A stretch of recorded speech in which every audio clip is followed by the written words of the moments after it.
जी hello दोस्तों, मैं हूं कमर चीमा और दोस्तों जैसा कि आप देख रहे हैं मेरे साथ मौजूद है प्रोफेसर डॉक्टर मुक्तदर खान साहब। डॉक्टर साहब, सबसे पहले तो आपके वक्त का बहुत शुक्रिया।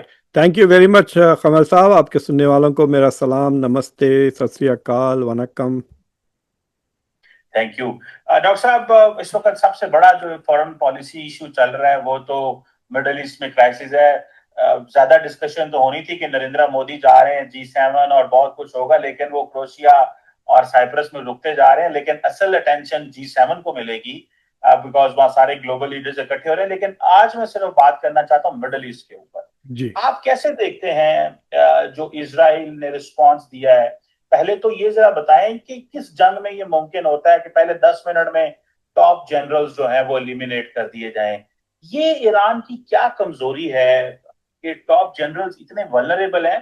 बल्कि अभी थोड़ी देर पहले तो डोनाल्ड ट्रंप की भी को आया कि यूएस ऑफिशियल ने ये कहा है कि ट्रंप ने वीटो कर दिया कि इसराइल जो है वो सुप्रीम लीडर को एलिमिनेट ना करे।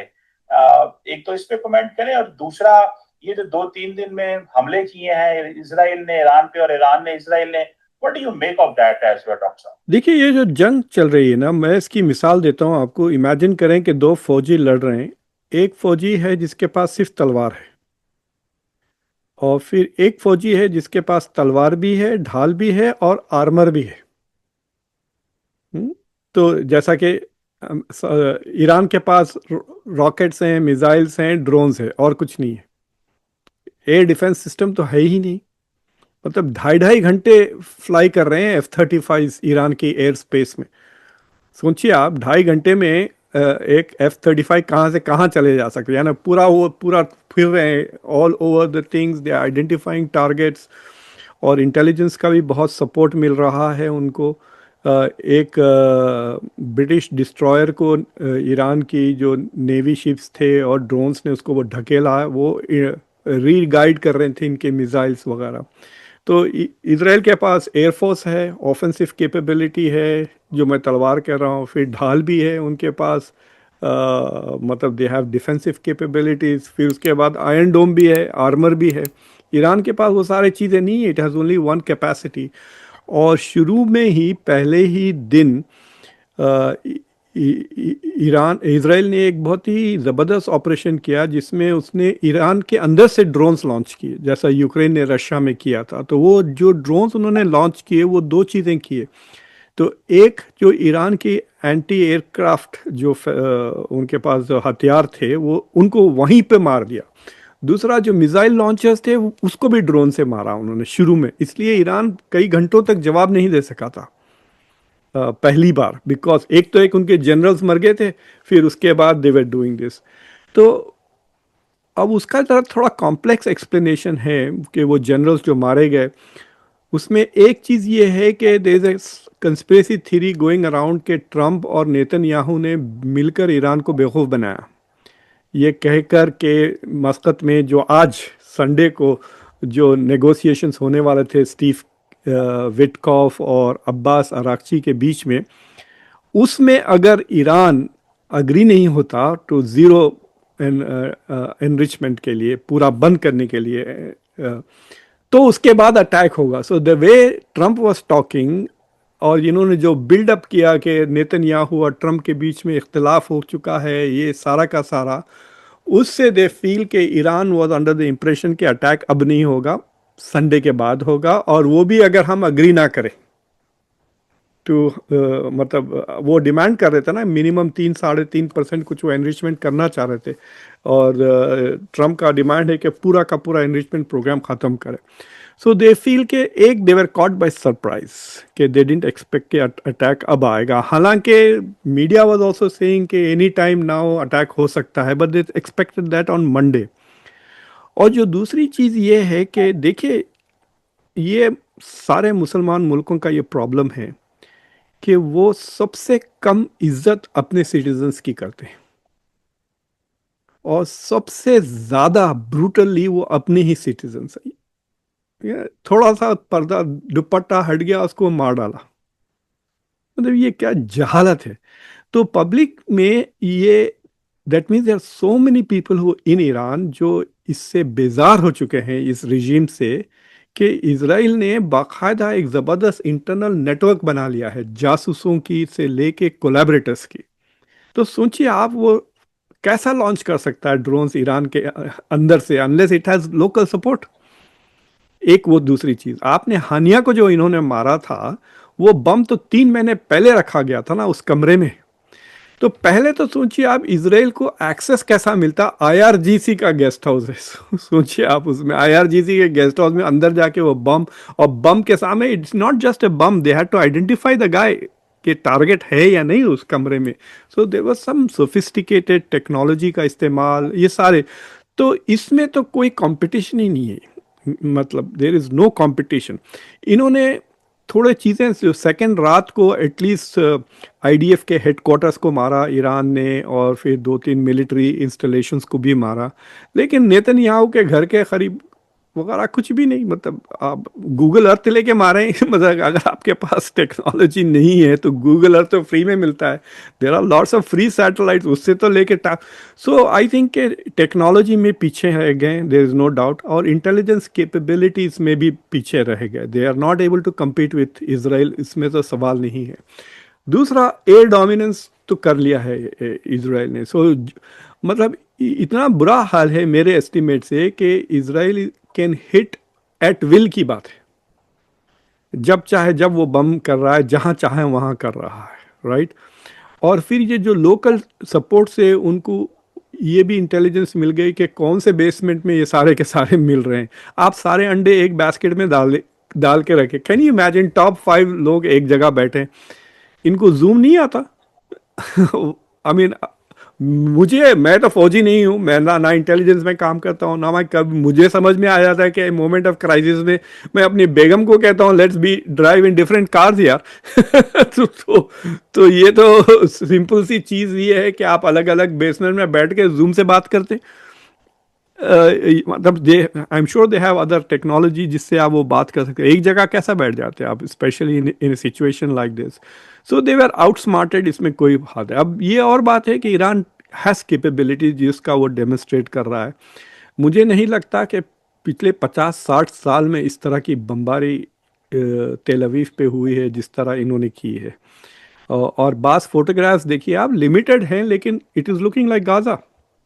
तो मतलब मैं देख रहा हूँ सोशल मीडिया पे, this is not Gaza, this is तेल अवीव। अब ये कितने रियल है कितने फेक है वो तो नहीं पता, but there lot of photographs जो अपार्टमेंट बिल्डिंग्स वगैरह ईरान के रॉकेट्स ने डिस्ट्रॉय किए हैं, का सेंटर्स, खुद आईडीएफ का हेडक्वार्टर्स को इन्होंने मारा। सो दे हैव डन, और कैजुअलिटीज़ भी हो रहे हैं। तो there is some cost to Israel, वरना जो हिजबुल्लाह के ख़िलाफ़, लेबनान के ख़िलाफ़, हमास के ख़िलाफ़, सीरिया में जो अटैक किया उसमें कोई कॉस्ट ही नहीं था। अब ये जो कॉस्ट है उससे थोड़ा परेशान हो रहे हैं। तो तो मुझे लगता है कि Israel is not going to stop for some time unless something, कुछ मतलब कोई सीरियस चीज़ हो ना। तो जिसके वजह से, मतलब Iran is not able to establish deterrence, but Iran is able to say कि भाई अगर आप दोबारा हमला करें तो हम ये कर देंगे, वो नहीं कह सक रहा। But it is not surrendering also, मतलब ये बात है कि there is a difference, it is able to hit back, और it is going to create more tension in the West than in Israel. मुझे लगता कि नर्वस यहाँ के लीडर्स होने वाले हैं। At some point Trump will start calling for escalation already. अब ये G7 की जो समिट हो रही है, जर्मनी के मर्ज और फ्रांस के Macron are calling for basically deescalation. लेकिन सबसे कमीना जो निकला है, स्टारमर निकला है यूके का, उसने हवाई जहाज भी भिजा दिए। I think Iran should attack some British targets, क्योंकि इनको इतना शौक है लड़ने का, तो लड़ लेना। अमेरिका के पीछे क्यों? ईरान, बरतानिया ने गाज़ा के ऊपर 6,000 से ज़्यादा सॉर्टीज किए हैं। रॉयल एयरफोर्स ने तस्वीरें लेकर इंटेलिजेंस इसराइल की फ़ौज को बताया है। तो ये जो हज़ारों की तादाद में बच्चे औरतें मरे हैं गाज़ा में, lot of it intelligence real time British air force ने प्रोवाइड किया है। तो ये, और 2024 में तो दे वर डिफेंडिंग। अभी भी देखिए, Israel is not defending by itself, America is defending it. America के रॉकेट्स, मिसाइल्स अमेरिका के जहाज़ों पे से और ज़मीन पर से आर डिफेंडिंग इसराइल। तो इसराइल तो वो बार बार वही कह रहा है ना कि this is a joint project US और इसराइल का. US is not participating in offense but is participating in defence. और ईरान के पास उतनी कैपेबिलिटी नहीं है. I think it would be the stupidest thing अगर ईरान जो है सो किसी अमेरिकन टारगेट को मार देता. बिकॉज अभी जो बैलेंस ऑफ पावर है between let's attack Iran and let's not attack Iran is in the favour of let's not attack Iran, जो अमेरिका के अंदर है. लेकिन अगर अमेरिका के किसी भी टारगेट को वो मार देते, आई कैन गारंटी यू उनको एक आध दो कैजुअलिटी मिले तो कुछ नहीं मिलेगी. It is quite possible they might just miss hit. सोचिए आपने एक बेस को मार दिया, बेस के बाजू गिर गया और रॉकेट आके. लेकिन जो अमेरिका के बम गिरेंगे वो मिस नहीं करने वाले टारगेट. उसके बाद it will give America. Diego Garcia में बैठे हुए हैं, वहां से B-52 बॉम्बर्स आएंगे और देन जो उनके न्यूक्लियर फैसिलिटीज है वो रियलिटी में तबाह हो जाएंगे. So Iran is in a tight spot, but it is standing up. It is giving a price. और जो असल रिटेलिएशन है वो तो जंग के बाद आएगा ना, through terrorism and through proxies वगैरह. So the world has to be prepared. The middle eastern countries ने अपने आप को बचा लिया है temporarily by issuing condemnations Israel की. और सऊदी अरेबिया ने वार्निंग भी दे दी थी ईरान को. मतलब 17 अप्रैल को ही उन्होंने बता दिया था कि भाई आपके ऊपर होने वाला है हमला, आप कर लें. मुझे ये समझ में नहीं आता कि if Iran doesn't want a nuclear weapon then वो एनरिचमेंट के इतने पीछे क्यों पड़ा हुआ है. ये बड़ा इंपॉर्टेंट सवाल है. या फिर अगर उन्होंने इतना एनरिच, आई थिंक 60% तक वो कह रहे हैं कर दिया है. 60% तक ये 408 किलो. तो वो जो 408 या 406 किलो है उसको वो अगर 97 तक गए तो 10 या 12 बॉम्ब बन सकते हैं. If they purify that to 97 level. अब उसमें क्या है, पिछले 10 साल से कह रहे हैं they are weeks away weeks away. I don't know. अगर उनमें काबिलियत होती तो अभी तक 97 क्यों नहीं रीच होगी कैपेसिटी.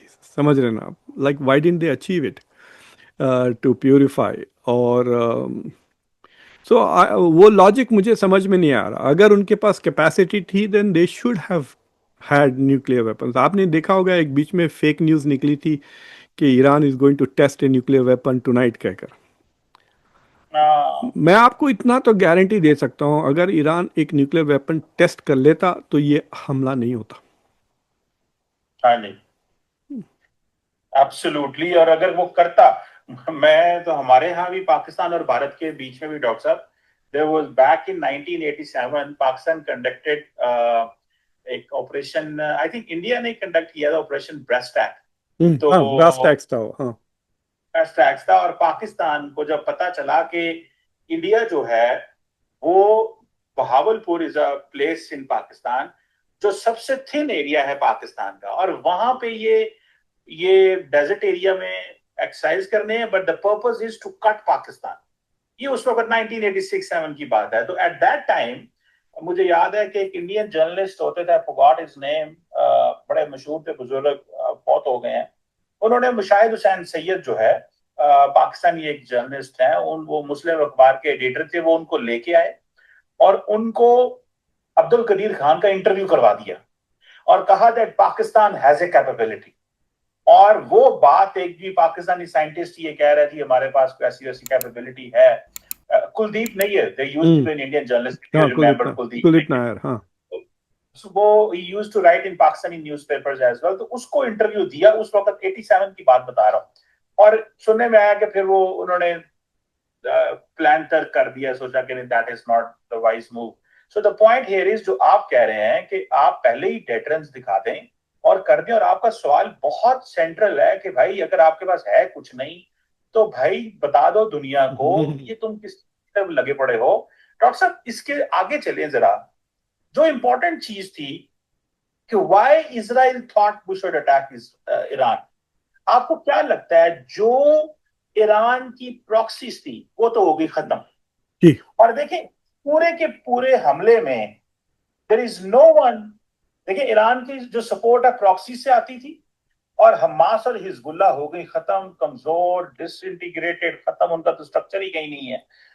तो अब इसराइल ने सोचा कि now is a time to weaken Iran permanently, और वो जो पहले जंग इसराइल और उसके बॉर्डर्स पे हुआ करती थी, अब वो जंग ईरान के अंदर आ गई है। तो डू यू थिंक ये प्रॉक्सीज की कमजोरी, सीरिया का हाथ से निकलना, वहां पे जो मलेशियाज और इराक के अंदर मलेशियाज का हाथ से निकलना इतना बड़ा स्ट्रेटेजिक लॉस है कि आज तो ईरान फुली एक्सपोज हो गया? What do you make of that? Think of Iran as an octopus. Octopus जानते हैं ना, वो मछली जिसके सात आठ, हाँ। और इमेजिन करें कि उसके सात हाथ हैं, तो सेवन हैंड्स।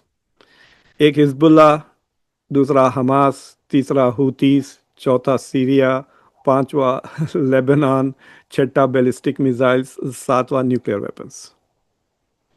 तो इसराइल ने बगैर किसी कोशिश करे, जो हमास ने अटैक किया अक्टूबर 7, उसके रिटेलिएट में उन्होंने दो हाथ तो फटाक से काट दिया, हिजबुल्ला और हमास को। अमेरिका ने एक हाथ को बिठा दिया खामोश हूतीस। हूतीस ने एक मिसाइल मारी है बस पिछले 3 दिन में, वो भी वेस्ट बैंक में गिरी जाकर। वो they have done nothing much. Houthis ने कुछ नहीं किया अभी तक, वो तो खामोश बैठे हुए हैं। वो बोल रहे हैं वापसी में वो F-35 इधर बॉम्ब करते जाएंगे वो राइट। सो तो ये हाथ काट दिए। फिर सीरिया जो गया, it's a big loss. Can you imagine अगर सीरिया ईरान के पास होता तो सीरिया से मारते वो रॉकेट। यस। तो टाइम भी नहीं होता इनके पास प्रिपेयर करने के लिए, रोकने के लिए। तो लेबनान से मारते रॉकेट्स, वो भी नहीं हुआ। तो Syria is gone, Lebanon is gone. तो अब रह गए दो तीन चीज, दो तीन हाथ। वन इज बैलिस्टिक मिसाइल्स, दूसरे न्यूक्लियर। तो इजराइल इज थिंकिंग कि यार इतना तो हमने कर ही दिया है, अगर हम खामोश बैठे तो ईरान माइट रिससिटेट दिस, मतलब उसके हाथ वापस ग्रो होके आ जाएंगे, राइट। तो अभी मारो, इससे कमजोर कभी था नहीं ईरान पिछले 5-10 साल में। और तो मेरा ये एस्टिमेट है कि इसराइल वांट्स टू डिस्ट्रॉय जितना वो न्यूक्लियर फैसिलिटीज डिस्ट्रॉय कर सकते हैं। बट ईरान की जो असल ताकत है, जो मैं कह रहा हूँ ना, उसके तलवार जो है वो बैलिस्टिक मिसाइल्स है। तो वो बैलिस्टिक मिसाइल्स की जो उनकी फैक्ट्री है उसको भी बम किया पहले दिन, याद है आपको, जहाँ पे बैलिस्टिक मिसाइल्स मिलते हैं। तो दे will go after Iran ballistic missile capability.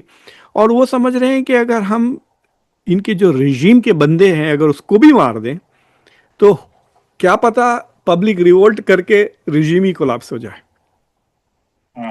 So that is what the end game is. और वो मुझे लगता कि वहां पे ट्रम्प को प्रॉब्लम होगा, because Netanyahu will keep going. कोई कॉस्ट ज्यादा नहीं है।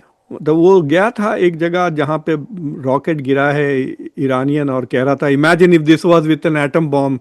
यही कहा ना उसने पब्लिक को कि, तो हाँ, वो कह रहा है कि बर्दाश्त कर लो, ये कुछ नहीं है, ये बम हो सकता है। और दूसरी चीज ये है कि भाई ये हमारे दुनिया के लोगों को बातें बड़े बड़े करने के बहुत शौक है। मतलब मुझे एक बहुत ही प्रोमिनेंट अरब फिलोसोफर के साथ बातचीत हो रही थी। सर प्रॉब्लम ये है कि अरबों की जबान उनकी लाठी से बड़ी है।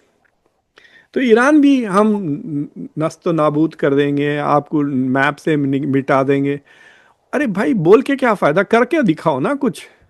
So that is the problem कि आप है 55 फिफ्थ क्या फ्लाई वेट कैटेगरी के बॉक्सर, आप जाके हैवी वेट बॉक्सर को कह रहे हैं मैं सुपर हैवी वेट हूं, तो वो बोलेगा, तो वो वैसे ही मारेगा ना जैसा सुपर हैवी वेट को मार रहा है, और वो तो मर ही जाएगा फ्लाई वेट वाला। तो वैसी चीजें हैं कि आप कैपेबिलिटीज की हद में रहिए। देखिए ये जो मुसलमानों के दुनिया में जो टेररिज्म का इस्तेमाल हो रहा है, terrorism is an instrument that is trying to bridge the gap between capabilities and ambitions.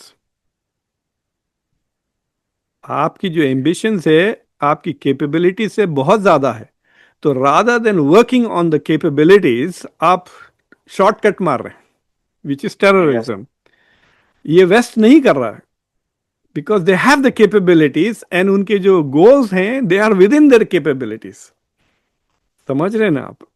तो that is the big difference. ये I didn't expect this of Iran. और ये मतलब ये बात मुझे अक्टूबर में ही पता चल गया था 2024 में, जब इन्होंने कुछ भी नहीं किया। इन्होंने 2 बार अटैक किया ना इसराइल पर, अप्रैल में और अक्टूबर में, and it was like inconsequential. ये बात और है कि अक्टूबर और अप्रैल में अमेरिका, बरतानिया, जॉर्डन, सऊदी अरेबिया, फ्रांस, ये सारे के सारे प्रोटेक्ट कर रहे थे इसराइल को। आपके पास कोई भी नहीं है। देखिए रशिया चुप, चाइना चुप, क्या वो हथियार वगैरह भेज रहे हैं? I don't know. So there is nothing coming. तो तो आई डोंट अंडरस्टैंड व्हाई। मतलब मेरी एक इंडिया के एक एम्बेसडर के साथ काफी बहस हो गई इस पर। मैं बोला कि भाई सोचो, आप 1979 के रेवोल्यूशन के बाद ईरान अगर खाली डेवलपमेंट में फोकस करता तो it would be ahead of Europe मेरे नज़र में। यस। वो जाके उल्टा 8 साल वहां तबाह इराक के साथ।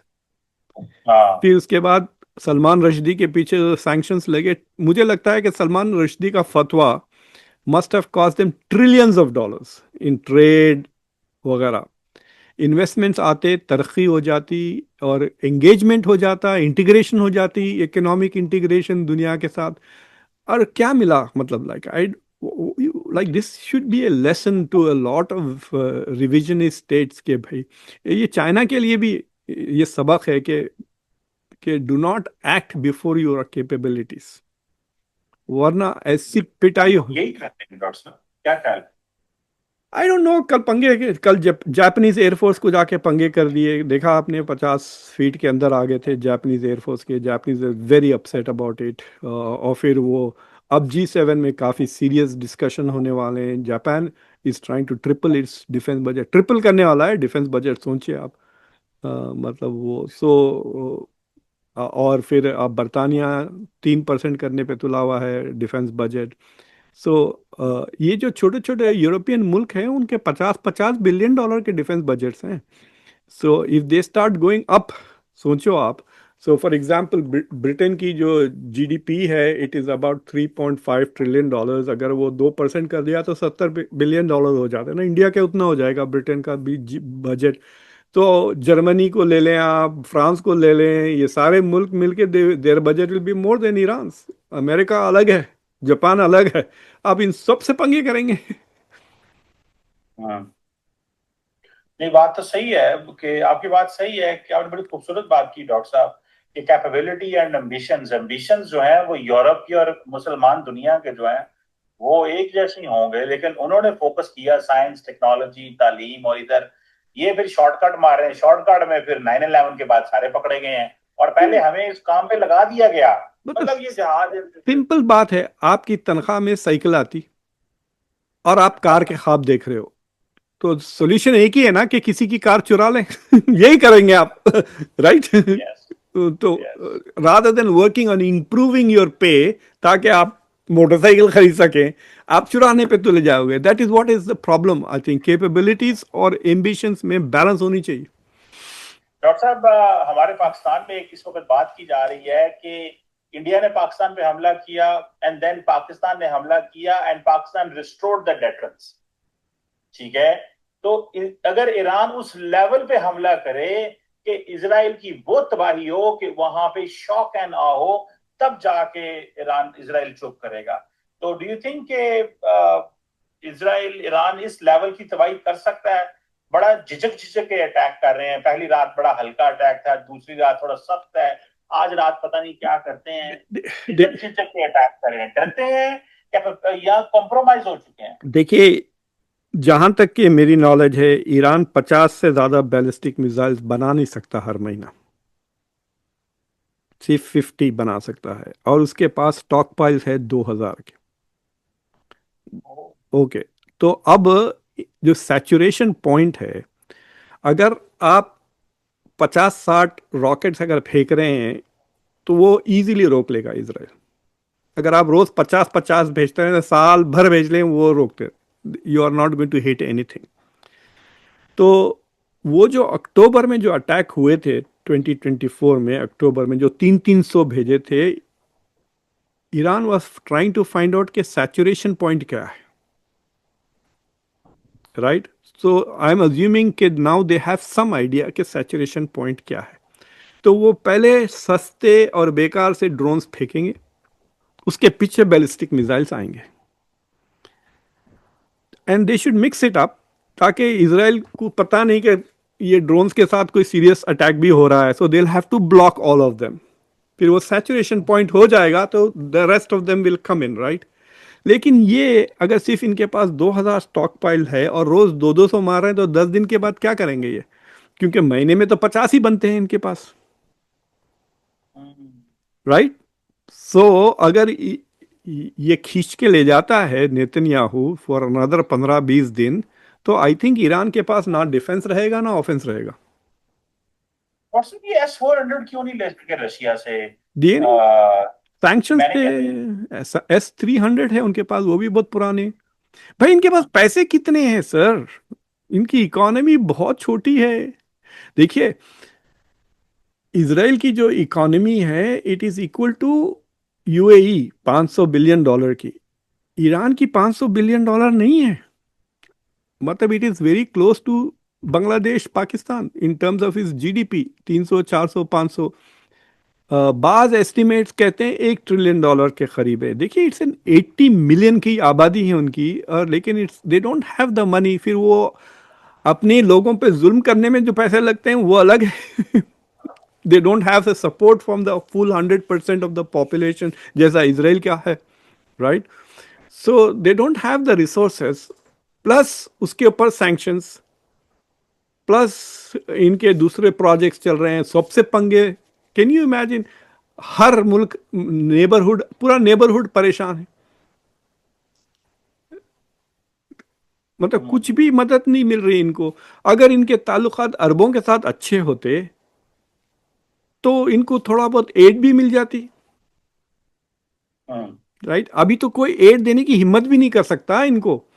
सोचिए आप, ह्यूमैनिटेरियन एड भी नहीं आई अभी। किसी नेबरिंग कंट्री ने ये नहीं कहा ठीक है हम आपको दवाएं भी जाते हैं, डर के मारे अमेरिका से कि अमेरिका उन पे सैंक्शंस ना लगा दे। So you are so isolated, it is a diplomatic failure है आपका। एंड आई डोंट अंडरस्टैंड कि वो फारसी का एक फ्रेज है, चेपीदी चेपीदी द शोरबा कहते हैं। हमारे इधर उर्दू में कहते हैं क्या पिद्दी और क्या पिद्दी का शोरबा। हाँ, वो छोटा सा चूजा और उसका क्या शोरबा निकलेगा, राइट। तो ये फारसी का ही फ्रेज है। तो ईरान किधर, ईरान की total economy is less than the US defence budget. आप उसके पीछे पड़े हुए हैं, ग्रेट सेटन करके पिछले 25-30 साल से। आई think it is A completely stupid notions कि ये और हम्म। मतलब इनके साथ आई don't understand why Trump has not join the attack, it doesn't make sense at all. क्या इतना ओवर एस्टिमेट कर लिया है इन्होंने ईरानियन कैपेबिलिटीज की कि ये बेसिस को मारेंगे?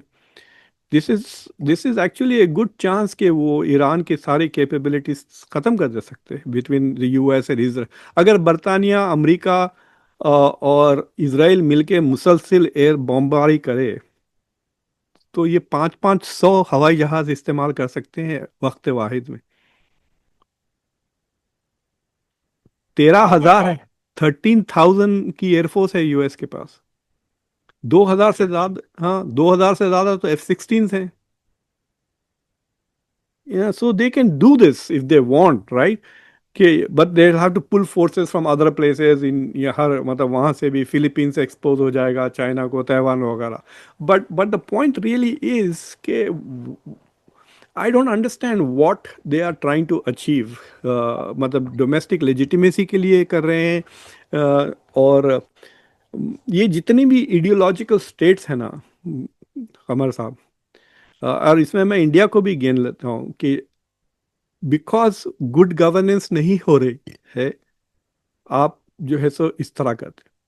तो इसलिए मैं दुआ करता हूं कि नरेंद्र मोदी के जितने भी डोमेस्टिक प्रोजेक्ट्स हैं, इकोनॉमिक प्रोजेक्ट्स हैं, वो सक्सेसफुल रहे, जिसके बेसिस पे वो इलेक्शन जीत सकते हैं। क्योंकि अगर वो ना काम रहे तो फिर वो मुसलमानों को मारकर इलेक्शन जीतेंगे।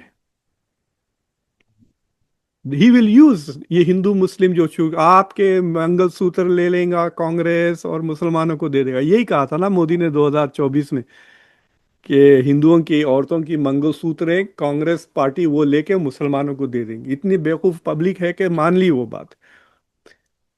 हाँ, बट अगर आपने सबके लिए जॉब्स क्रिएट कर दिए, आपने एक मुल्क को सेफ बना दिया, लोग खुशहाल है, बस बियर पी रहे हैं, आईपीएल देख रहे हैं और जॉब्स को जा रहे हैं, then they are not interested in ideology, they are happy with the country, the governance है, they will go vote you.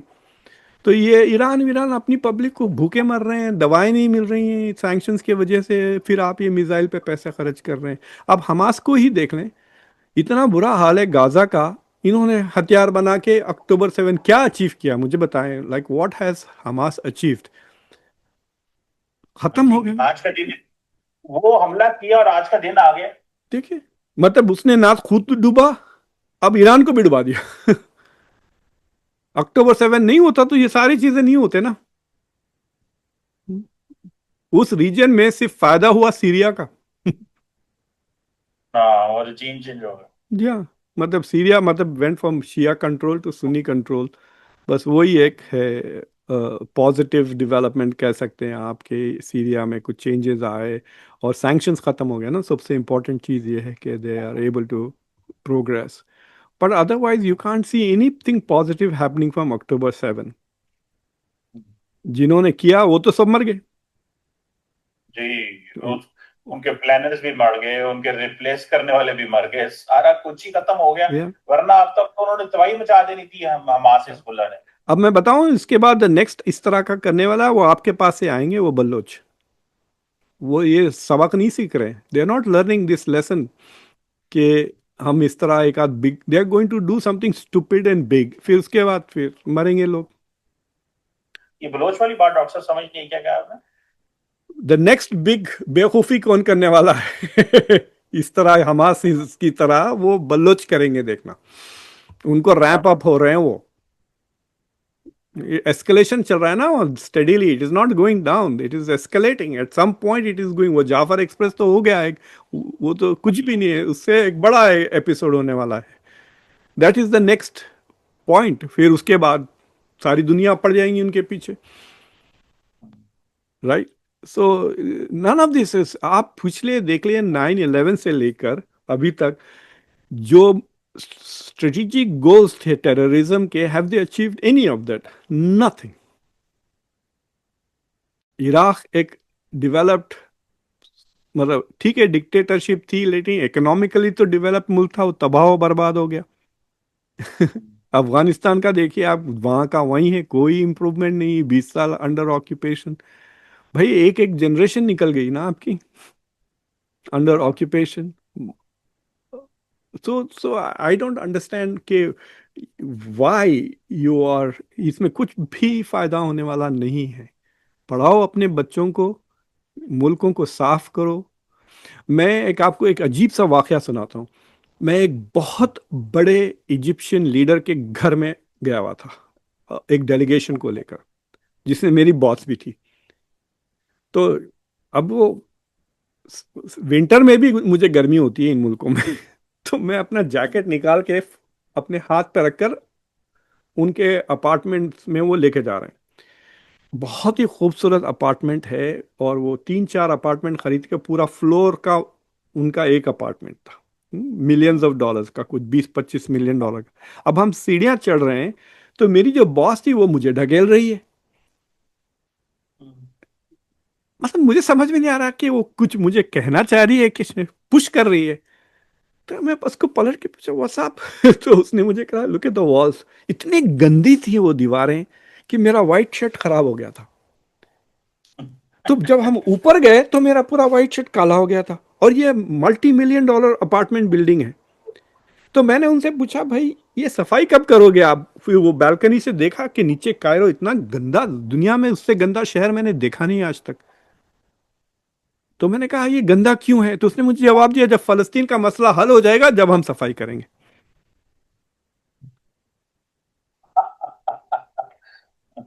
तो मैंने कहा कि actually this is not a joke. ये जो क्राइसिस है ना, ये जो पॉलिटिकल बना लिए हमने, they have frozen development. Yes. It is such a strange thing. वो अपार्टमेंट बिल्डिंग इतनी महंगी, मैं ऊपर से बालकनी से खड़े रहकर नीचे देख रहा हूँ, बीएमडब्ल्यूज मर्सिडीज खड़े हुए हैं और गंदगी है। मतलब it also is a reflection of civic culture कि आप फेंक रहे हैं कचरा अपनी ही गली में, आपकी बिल्डिंग के अंदर दीवारें साफ नहीं है, अपना घर घर बहुत खूबसूरत है, उनका अपार्टमेंट बहुत महंगी महंगी चीजें रखी हुई हैं, बहुत सारे सोने के वैसे सुनहरी कुर्सी फर्नीचर जो आपने देखे होंगे वीडियोस में, अरबों के घरों में जो होते हैं वो गोल्डन टाइप चेयर्स वगैरह, इतना महंगा अपार्टमेंट लेकिन इतना गंदा बाहर, अंदर ठीक था। So it is a very strange culture हो गया है कि they are not focusing on what is important, that is the point. ये हथियार भी इतने खरीद के क्या फायदा, बिलियंस ऑफ डॉलर्स का यूनिवर्सिटीज में खर्च करें, इन्वेस्ट करें सोसाइटी में। ट्रू। डॉक्टर साहब आप इस्लामाबाद आएंगे, इस्लामाबाद बहुत साफ We will see. We will see. जैसे आपने मिसाल दी है ना कि जब तक फलस्तीन आजाद नहीं होता या ठीक नहीं होता तब हम सफाई करेंगे। हमारे यहाँ पे पाकिस्तान की अक्सर दुकानों के ऊपर एक चिट सी लिखी होती है कि कश्मीर की आजादी तक उधार बंद है। तो Yeah, that is, chit but वाले कह रहे हैं कि जो फलस्तीन की आजादी तक सफाई करना जो है ना नामुमकिन आप है। मोरक्को गए हैं कभी? नहीं, मैं मोरक्को तो नहीं गया। मोरक्को में बहुत इंटरेस्टिंग कल्चर है। तो हम एक होटल में ठहरे थे जो डाउनटाउन था, बिल्कुल मतलब बिल्कुल हमारी बेगम को वहीं रहना था कि शहर में को। तो होटल में वो मुझे कह रही इधर आओ आओ आओ देखो। तो हम देख रहे थे, तो जो दुकानें थी नीचे, वो दुकानें बंद करने के बाद वो अपने सामने का हिस्सा जो फुटपाथ था, दुकान इतनी है समझे, तो उतना फुटपाथ और आधी रोड वो साफ करके चला कर रहा था। तो हर बंदा अपना फुटपाथ और अपनी आधी रोड साफ करता है, सामने वाला अपना फुटपाथ और आधी रोड साफ करता है। तो दुकान बंद करने के बाद पूरा शहर साफ, इतना साफ है मोरक्को, आप you'll be very surprise compare to Cairo. तो ये बात पहले तो समझ में नहीं आई कि बाद में मेरा बेटा जब कायरो देखा, वो मोरक्को देख चुका था and he was very young at that time, मैं कह रहा हूँ कि 12-14 साल का भी नहीं था रूमी। ही सेज, और उसने जो कहा था मुझे आज तक मुझे रोना आ गया, मैंने से आर्टिकल में लिखा भी है एक जगह, कि उसने कहा कि यहाँ पे गुर्बत इतनी है कि इंसान अपनी डिग्निटी लूज कर लेता है। तो ये जो this is one of the problems in the Muslim world के they need to have respect for our lives, human lifes के लिए सैक्रिफाइस ना करें पब्लिक को। Number one goal should be to the welfare, जो कहते हैं ना हयात तय्यबा कहते हैं, they need to focus on providing the welfare of their people. ये ideological goals are just useless, उससे कुछ नहीं मिलने वाला। बिल्कुल ठीक है। नहीं हो, बड़ा मजा आया डॉक्टर साहब बात करके, और आपने तो बिल्कुल सही बातें की। देखते हैं कि अब कैसे ये कॉन्फ्लिक्ट थमता है और कैसे चीजें जो है वो डीएस्केलेट होती हैं। It's a big challenge. Thank you very much professor doctor thank you Mustafa very Khan much. साहब।